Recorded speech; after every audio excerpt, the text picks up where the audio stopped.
Lunch ബോക്സിലേക്കൊക്കെ എളുപ്പത്തിൽ ഉണ്ടാക്കിയെടുക്കാൻ പറ്റിയ ഒരു വെജിറ്റബിൾ ബിരിയാണിയുടെ റെസിപ്പി നോക്കാം. സോയാ ചങ്ക്സ് വെച്ചിട്ടാണ് കേട്ടോ നമ്മൾ ഈ ബിരിയാണി ഉണ്ടാക്കിയെടുക്കുന്നത്.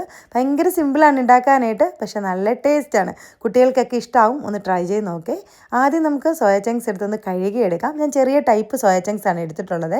എന്നിട്ട് നമുക്ക് വെള്ളം തിളപ്പിച്ച് അതിലേക്ക് ഈ ഒരു സോയ ഇട്ട് നന്നായിട്ട് തിളപ്പിച്ചെടുക്കാം. നന്നായിട്ട് തിളച്ചതിന് ശേഷം ഒന്ന് ഡ്രെയിൻ ചെയ്യാൻ വേണ്ടി വേറൊരു പാത്രത്തിൽ ഒഴിച്ചു വെച്ചു. ചൂടാറിയതിന് ശേഷം കൈകൊണ്ട് ഇതുപോലെ ഒന്നുകൂടെ പിഴിഞ്ഞു കൊടുത്തിട്ട് വേണം കേട്ടോ ഇതിലേക്ക് മസാലകളൊക്കെ ഇട്ട് കൊടുക്കാൻ.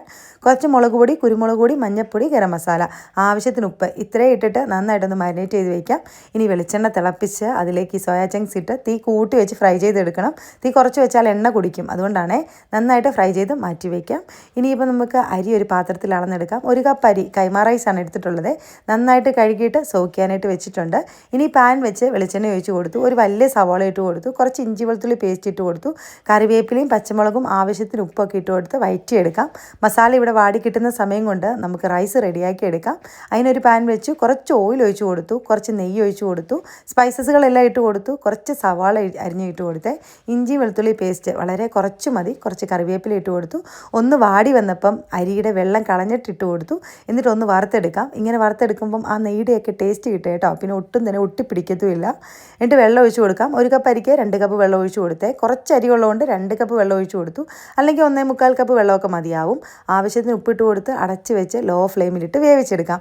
ചോറ് വെന്ത് കിട്ടിയിട്ടുണ്ട്. ആ സമയം കൊണ്ട് സവോള വാടിയിട്ടുണ്ട്. അതിലേക്ക് കുറച്ച് ഗരം മസാല, മഞ്ഞൾപ്പൊടി, കുരുമുളക് പൊടി, ഇത്രയും മാത്രം മതിയേ പൊടികൾ. കുറച്ച് തക്കാളി അരിഞ്ഞിട്ട് കൊടുത്തു. മല്ലിയിലയും പുതിനയിലയും കട്ട് ചെയ്തിട്ട് കൊടുത്തു. 1 ടേബിൾ സ്പൂൺ തൈര് ഒഴിച്ച് കൊടുത്തു. നന്നായിട്ട് മിക്സ് ചെയ്തതിന് ശേഷം ആ ഒരു സോയാ ചങ്ക്സ് ഇല്ലേ അതിട്ട് കൊടുത്തു. വീണ്ടും ഒന്നുകൂടി മിക്സ് ചെയ്തെടുക്കാം. കുറച്ച് വെള്ളം മസാല ഒന്ന് റെഡിയായി കിട്ടാൻ വേണ്ടിയിട്ട്, എല്ലാം കൂടെ പിടിച്ച് കിട്ടാൻ വേണ്ടി കുറച്ച് വെള്ളം കൂടെ ഒഴിച്ച് മിക്സ് ചെയ്യാം. ഇതിൻ്റെ മുകളിലായിട്ട് വേവിച്ച് വെച്ച് ചോറ് ഇട്ടിട്ട് കൊടുത്തിട്ട് കുറച്ച് നെയ്യ് ഒഴിച്ച് കൊടുത്തു. മല്ലിയിലയും പുതിനയിലയും കട്ട് ചെയ്തും കൂടി ഇട്ടിട്ട് ഒരു 5 മിനിറ്റ് ദം ചെയ്തെടുത്താൽ അടിപൊളി വെജിറ്റബിൾ ബിരിയാണി റെഡി ആയിട്ടുണ്ട്. ട്രൈ ചെയ്ത് നോക്കുക കേട്ടോ. എന്തായാലും ഇഷ്ടപ്പെടും. നല്ലൊരു റെസിപ്പിയാണേ.